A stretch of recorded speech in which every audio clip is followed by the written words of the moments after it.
Am 18. Juni ist die Reise mit neuer Crew weitergegangen. Es war ein kurzer Schlag von 8 Seemeilen von Fredrikstad nach Paperhaven.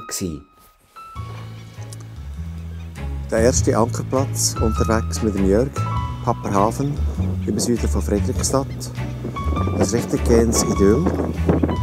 Leider haben wir in diesem kleinen Häfele da hinten keine Mooring mehr gefunden und sind jetzt hier draussen vor Anker gegangen. Das Wetter heute zum ersten Mal seit etwa 10 Tagen nicht mehr ganz so schön, aber es ist wesentlich kühler als in den letzten Tagen. Ja, dementsprechend halt wieder mit Stirnband.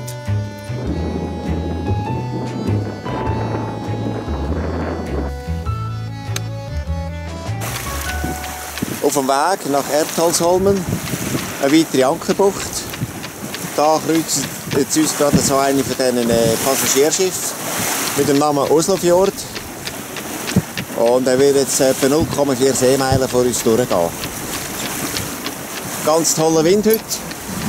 3 Boote vor. Hart am Wind. Jörg am Steuern.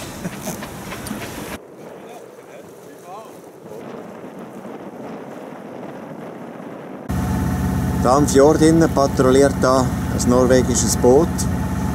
Wie wir wissen, sind zurzeit ja auch NATO-Flugmanöver wegen dem Ukraine-Krieg. Ja, wir sehen, das ist ein Küstenwachboot. Ich hoffe, dass die jetzt uns schön in Ruhe lassen und an uns vorbeifahren. Aber wir nehmen es natürlich locker da, können uns gleichzeitig verpflegen.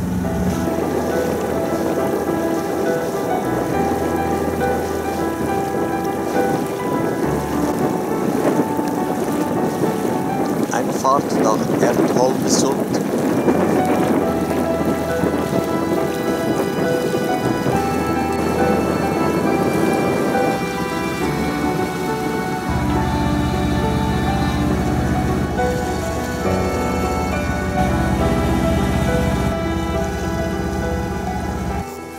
So, Heckankern in Erdholmsund. Haben wir einen Felsen.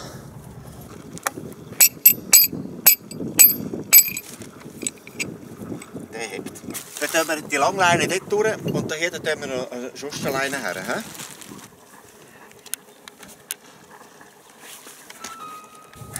So, nach getaner Arbeit. Da, an 3 Leinen. Da sieht man, wie nah wir, dass wir am Felsen sind. Aber es geht. Jörg? Zum Wohl. Auf das gelungene Ankermanöver. Ja, jetzt hoffen wir, dass das Wetter so bleibt. Zum Wohl.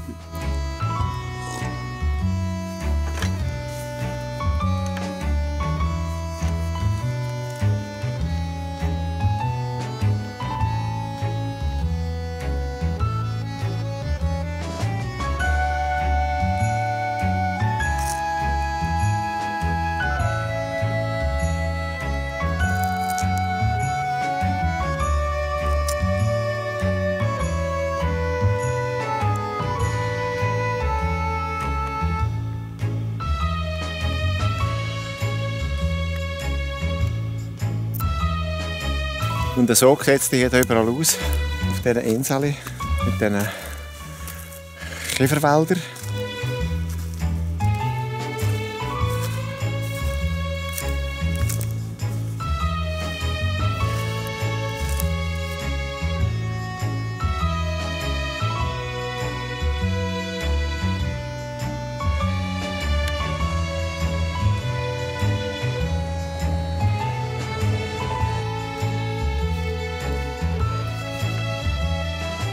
Morgen beim Ablecken. Die grosse Frage, ob wir den Haken wieder rausbringen.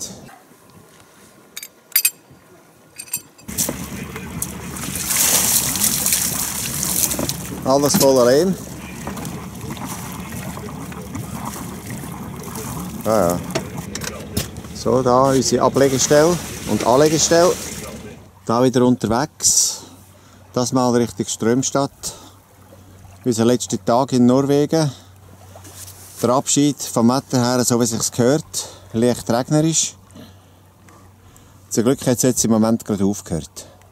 Wir haben jetzt gerade vor einer Stunde abgeleitet Und wir müssen jetzt hier noch zu diesen Schären aussegeln, bis wir im offenen Wasser Richtung Strömstadt und Richtung Süden gehen können.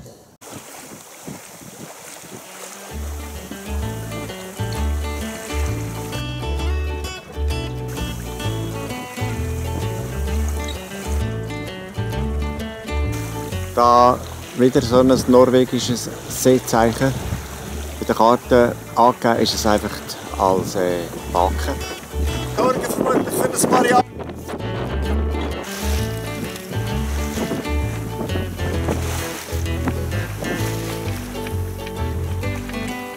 Ja, es sieht jetzt da wieder ein bisschen dynamischer und sportlicher aus. Schweden hat uns da mit einem Regenschauer empfangen. Aber es klart schon wieder auf und die Sonne ist auch schon wieder am Scheinen. Da die Felsen drauf. Eigentlich ein schmales Fahrwasser. Es erinnert uns ein bisschen an Urnersee, wo wir eigentlich herkommen, unser Heimatrevier.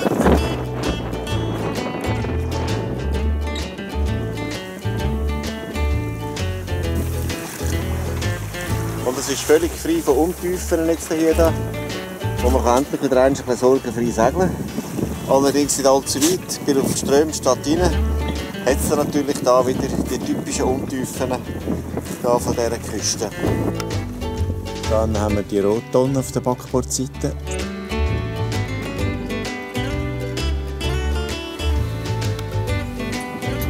Das Grosse haben wir abgenommen und wir sind jetzt nur noch mit den Focken unterwegs. Hier sehen wir die Backe Daniel. Und da hinten ist bereits Strömstadt sichtbar. In Strömstadt, wieder in Schweden. Das lassen wir uns doch gefallen. Hamn.stromstadt.se. Okay. So, und auch ich da noch zum Wohl. Das müsste dann irgendwann. Jetzt sind wir hier in Strömstadt angekommen. Auch da werden die Plätze jetzt ausschließlich über das Internet gebucht.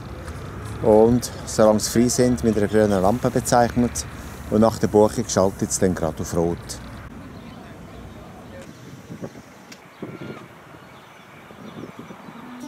So, immerhin eine Glasse. Den Stand habe ich einfach gefunden in Strömstadt. Lecker. Lohnt sich. Da sehen wir die Bahnstation von Strömstadt. Und offensichtlich ist das eine Endstation.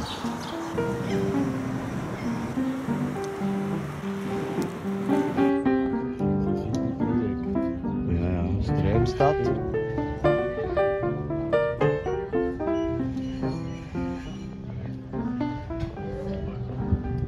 Da ist ein schwedisches Kriegsschiff. Wir können es in einiger Zeit voll auf uns zuheben. Wir hoffen natürlich, dass wir nicht kontrolliert werden. Ja, das sieht nicht gut aus für uns. Ja, sie haben freundlich gewinkt und drehen ab. Nein. Offenbar, wenn sie die schweizerische Neutralität doch anerkennen, ist ja noch positiv. Hier im Hafen von Grebenstadt. Malerisches Örtchen mit einem Haufen touristischer Sachen. Wir sind heute drinnen geblieben, weil es draussen einfach stark geblasen hat. Es war eine Irrgelwarnung draussen. Bis vor 7.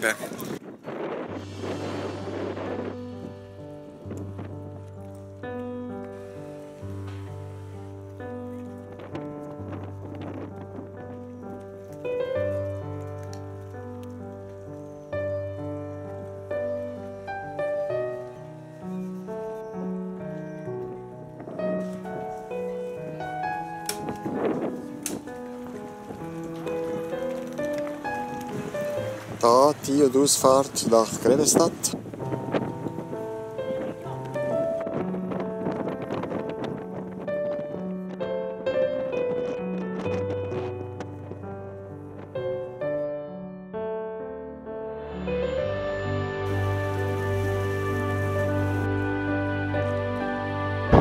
Da Grebenstadt am Abend. Und da hinten das Dörfli mit 1800 Einwohnern, das im Sommer ums x-fache anwachsen.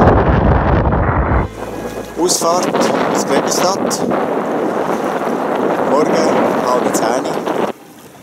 Herrlicher Tag, he? Sehr schön.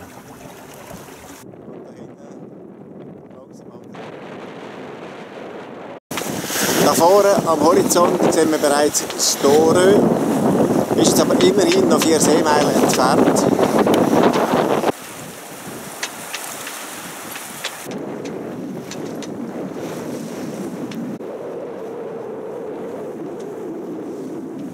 So, jetzt sind wir da unmittelbar vor der Einfahrt in Sund. Und das kleine Zeichen da, das ist pyramidenförmige, das ist der Lotsenausguck von früher. Angekommen im Paradies, Storö. Das ist eine alte Lotsenstation, die vom 17. Jahrhundert bis 1967 die Lotsen ihre Dienste versehen haben. Und heutzutage ist das jetzt ein Gästehafen geworden. Extrem eng zum Reinfahren. Man sieht da hinten die Einfahrt. Und heute ist Mitsommerfest hier in Schweden. Sie feiern den längsten Tag dieses Jahr. Storö, Paradies, Lotseninsel.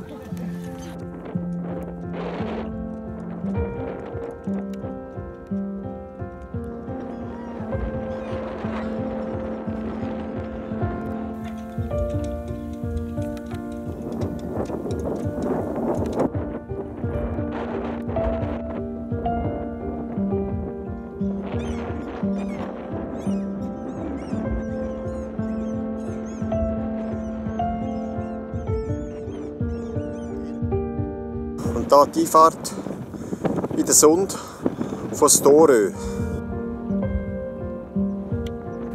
Storö ist etwas für Segelabenteurer. Storö ist der westlichste Vorposten im schwedischen Schärengarten. Auf der anderen Seite ist nur noch der Blick ins offene Skagerrak raus.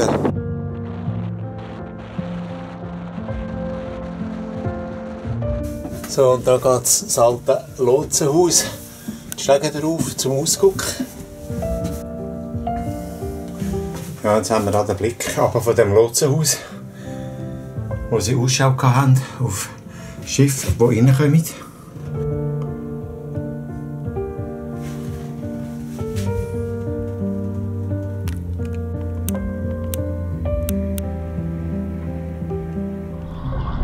Gut abstoßen, gut schauen.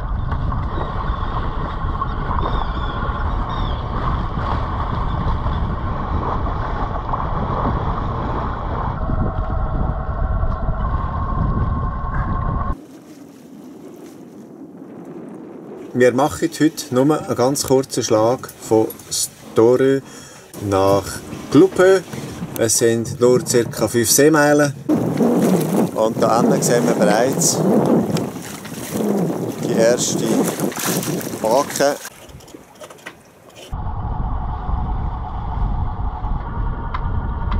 Gut, danke, Fallera. Wir sind jetzt hier in der Bucht Glupö angekommen. Das ist einer der sichersten und besten Naturhäfen, die es hier in der Gegend gibt.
Sonnenuntergang in Coupeux.